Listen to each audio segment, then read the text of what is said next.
ሰላም ውድ የዚህ ቻናል ተከታታዮች፣ ዛሬ ደግሞ የስምንተኛ ክፍል የዩኒት 1 ጀነራል ሳይንስ ፓርት 1 አብረን እናያለን። እንግዲህ በዚህ ዩኒት የምናያቸው ዋና ዋና ኮንቴንቶች ምንድናቸው? ሜን ኮንቴንቶቹ ሳይንቲፊክ ሜዠርመንት ኤንድ ዱዊንግ ሳይንቲፊክ ኢንቨስቲጌሽን የሚለውን አብረን እናያለን። ስለዚህ ቻናሉን ስትቀላቀሉ ላይክ እና ሰብስክራይብ ያደርጋችሁ ቪዲዮውን እንጀምራለን። እንግዲህ ከመጀመሪያው ስንጀምር ምን የሚለው ሳይንቲፊክ ሜዠርመንትስ የሚለውን አብረን እናያለን። ሳይንቲፊክ ሜዠርመንት ማለት ምን ማለት ነው የሚለውን ስናይ ሜኪንግ ኦብዘርቬሽን ኢዝ ዋት ኤ ኮመን ኤክስፔሪየንስ ኢን ሳይንስ። ኦብዘርቭ ማድረግ እንግዲህ ማንኛውን ነገር መመልከት፣ ኦብዘርቬሽን ክሬት ማድረግ፣ ሜክ ማድረግ ምንድነው? ኤክስፔሪየንስ ነው የሳይንስ። ለምሳሌ በሳይንስ ውስጥ የተለመደ ነገር ነው ማለት ነው። ስለዚህ በተመሳሳይ ደግሞ ሲሚላርሊ ኢት ኢዝ ዋት ዩዥዋል አስኪንግ ዘ ቤዚክ ኩዌስችን ላይክ ሃው ቢግ አን ኦብጀክት ኢዝ፣ ሃው ቶል አር ዩ። እነዚህ ጥያቄዎች እንግዲህ ይጠየቃሉ ማለት ነው። እንዴት ነው የሚሆነው? ይሄ ማለት ነው እንግዲህ እናይና ኢን ሳይንስ ኤክስፔሪየንስ የምናደርገው ነገር ልክ እናያለን። ማንኛውም ነገር ኦብዘርቭ ካደረግን በኋላ የተለያዩ ጥያቄዎች እንጠይቃለን። እንዴት፣ ለምን፣ መቼ፣ እነዚህ የመሳሰሉትን ነገሮች ጥያቄ ይፈጥርብናል ማለት ነው። ለምሳሌ ሃው ቢግ አን ኦብጀክት ኢዝ፣ የሆነ ኦብጀክት አይታችሁ ምን ያህል ትልቅ ነው ስትሉ። እንደገና ደግሞ ሃው ቶል አር ዩ፣ ለምሳሌ የሆነ ሰው አይታችሁ ወይ ጓደኞቻችሁ ሊሆን ይችላል ቁመት ስንት ነው ወይ ስንት ሜትር ነው ልክ ላይክ እንደዛ ማለት ስትፈልጉ ምን ነው የምንጠይቀው? በሳይንቲፊክ ሜዠርመንት ነው የሚገለጸው ማለት ነው። ሶ ቱ አንሰር ዚስ ኩዌስችንስ፣ እነዚህን ጥያቄዎች ለመመለስ እንግዲህ ምን ነው ሜዠርመንት ሃቭ ቱ ቢ ሜድ፣ የግዴታ መለኪያ መሳሪያዎች ወይ ሜዠርመንት ሜድ መደረግ ያስፈልጋል ወይ ሜድ ተደረገ ማለት ነው። ሶ ሜዠርመንት ኢዝ ዋት ዘ ፕሮሰስ ኦፍ ኦብቴኒንግ ዘ ማግኒቱድ ኦፍ ኳንቲቲ ሪሌቲቭ ቱ ዋት አን አግሪድ ስታንዳርድ። እንግዲህ ሜዠርመንት ማለት ምን ማለት ነው? ኤ ፕሮሰስ ኦፍ ኦብቴኒንግ ዘ ማግኒቱድ ኦፍ ኳንቲቲ፣ የሆነን ኳንቲቲ መጠኑን ወይም ማግኒቲዩዱን ማወቅ ምን ያክል እንደሆነ ማለት ነው። ሪሌትድ ቱ አን አግሪድ ስታንዳርድ፣ ሊያስማማ በሚችል ሁኔታ ያንን ነገር ኦብቴን ማድረግ ማወቅ ነው ማለት ነው። እንግዲህ ሁለት አይነት ሜዠርመንቶች አሉ፣ ኢንዲጂነስ እና ሳይንቲፊክ ሜዠርመንት አለ። ስለዚህ ኢንዲጂነስን አሁን እናያለን። ኢንዲጂነስ ስናይ ምን ነው? ኢንዲጂነስ ሜትድ ኦፍ ሜዠርመንት እና ኢንዲጂነስ ማለት ሲጀመር ባህላዊ የሀገር በቀል ወይም ይህ ሳይንቲፊኩ ሳይመጣ በፊት በተለይ አብዛኛ በድሮ ሰዓት አባቶቻችን ሲጠቀሙበት የነበረ እንደማለት ነው። ለምሳሌ የተለያዩ ነገሮችን የምንለካበት ዘዴ፣ ለምሳሌ ጊዜ ሊሆን ይችላል፣ ማስ ሊሆን ይችላል፣ ታይም ሊሆን ይችላል፣ ቮሊዩም ሊሆን ይችላል። በባህላዊ መንገድ የምንለካ ከሆነ እሱ ምን ይባላል? ኢንዲጂነስ ሜትድ ኦፍ ሜዠርመንት። ለምሳሌ በድሮ ሰዓት ማንኛውም ሰው ምን ነው ሰዓት ባልነበረበት ሰዓት ምን ነው የሚያየው? ጥላውን አይቶ ነው ሰዓት ነው የሚገምተው አይደል? ስንት ሰዓት ነው? 6 ሰዓት ነው? 7 ሰዓት ነው እያለ የሚገምተው የራሱን ጥላ ወይም የዛፍ ጥላ እያየ ነው። ላይክ መሽቷል አልመሸም እያለ። እንደገና ደግሞ የተለያዩ ማሶችንም ቢሆን የተለያዩ ነገሮችን ለምሳሌ ርዝመቶችን ቢሆን በእጁና በእግሩ ምናምን እየተጠቀመ ይለካ ነበር። ያ ነገር ምን ተብሎ ይጠራል? ኢንዲጂነስ ሜትድ ኦፍ ሜዠርመንት ይባላል። ስለዚህ አን ኢንዲጂነስ ሜትድ ኦፍ ሜዠርመንት ሪፈርስ ቱ ኤ ሜዠርመንት ሜትድ ዛት አር ዋት ፕራክቲስድ ሎካሊ ፎር ዋት ኤ ሎንግ ፔሪድ ኦፍ ታይም። እንግዲህ ኢንዲጂነስ ሜዠርመንት ስንል ምን ማለት ነው?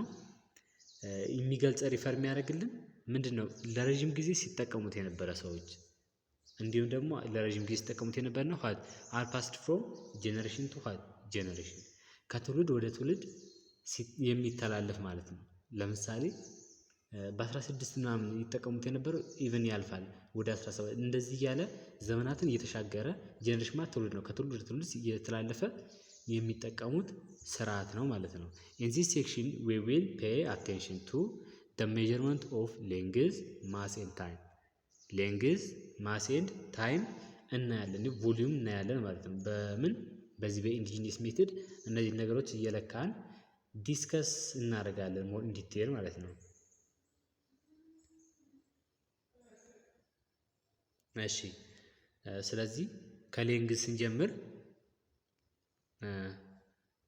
እንግዲህ ሌንግዝን በኢንዲጂኒየስ መልኩ እንዴት ነው የምንለካው የሚለውን እንይ። ሌንግዝ ኢዝ ዋት ኤ ሜጀር ኦፍ ዘ ዲስታንስ ቢትዊን ቱ ፖይንትስ።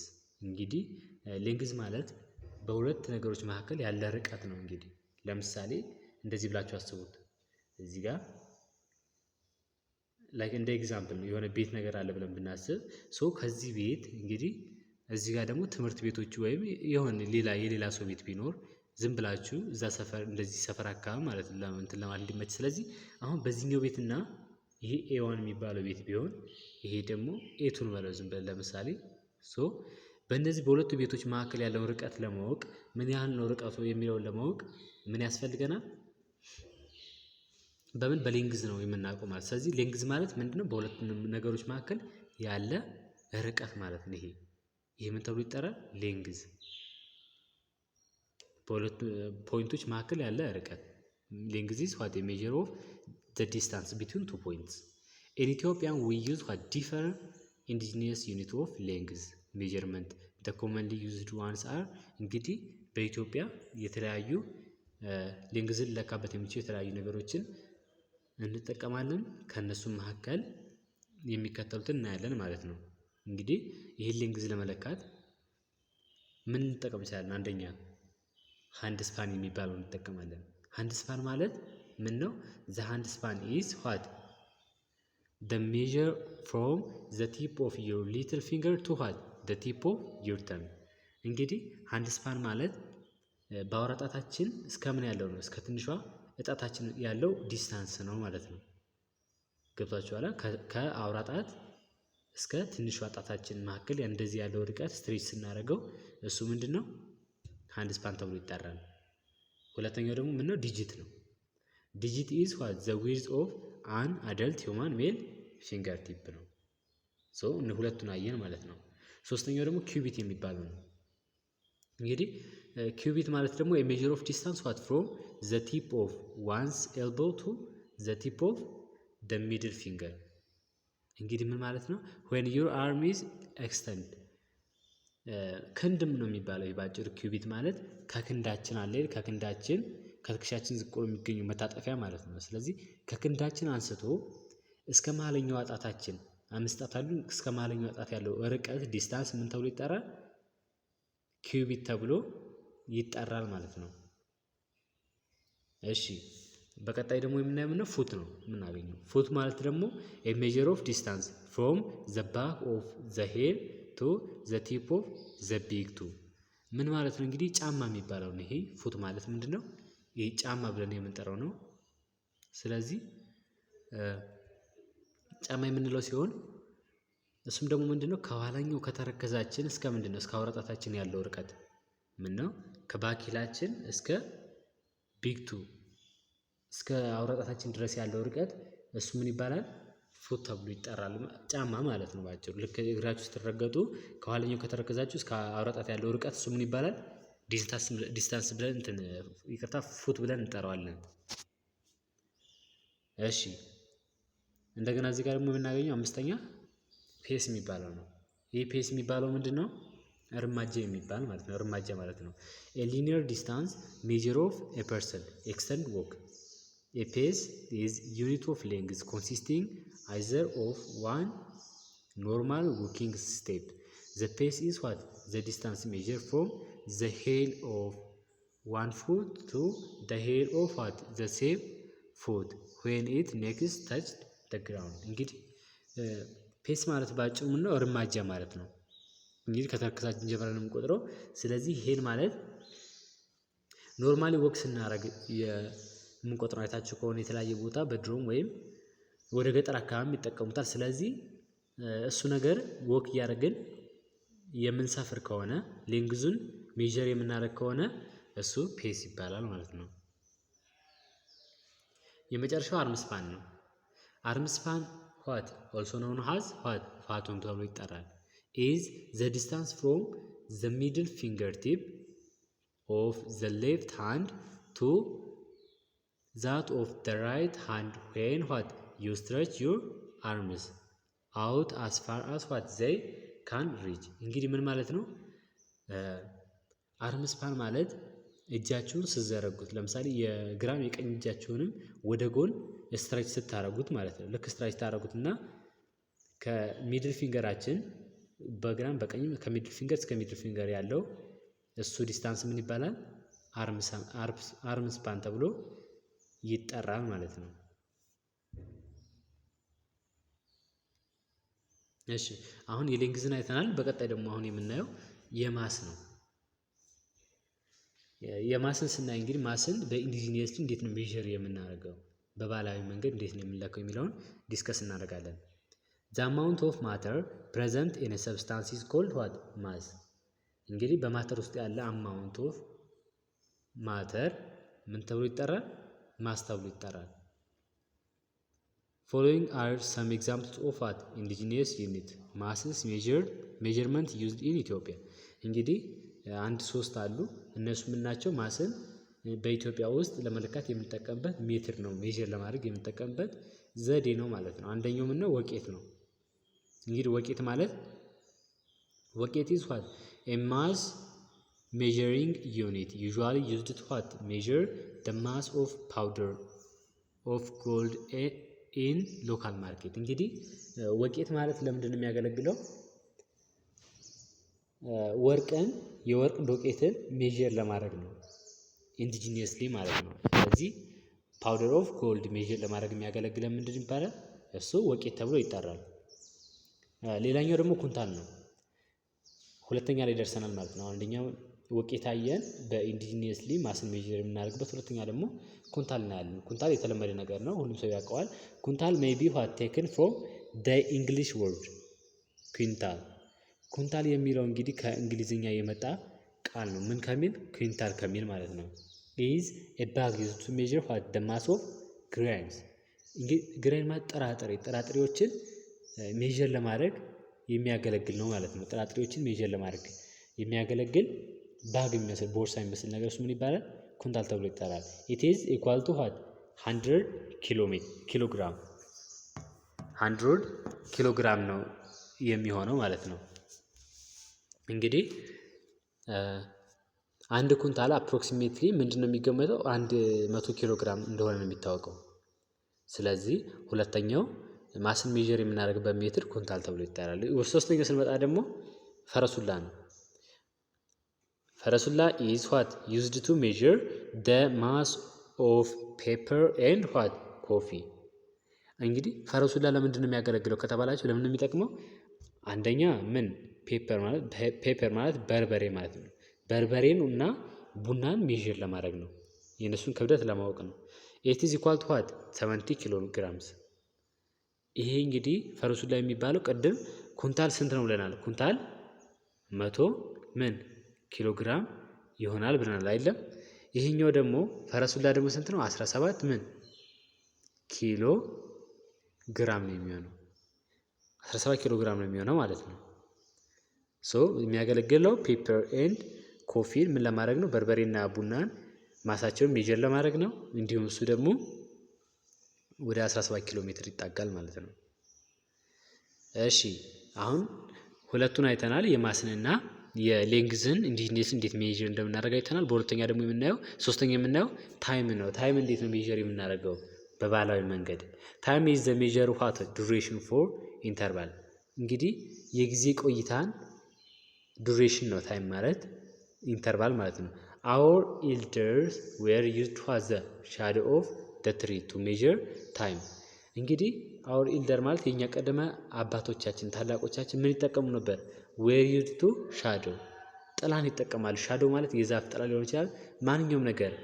ለምሳሌ የኛም ቢሆን ጥላችን shadow ነው የሚባለው፣ ጥላ ማለት ነው። ጥላ ማለት ነው shadow of tree to measure time። እንግዲህ ጊዜ ለመለካት የዛፍን ጥላ ይጠቀሙ ነበር።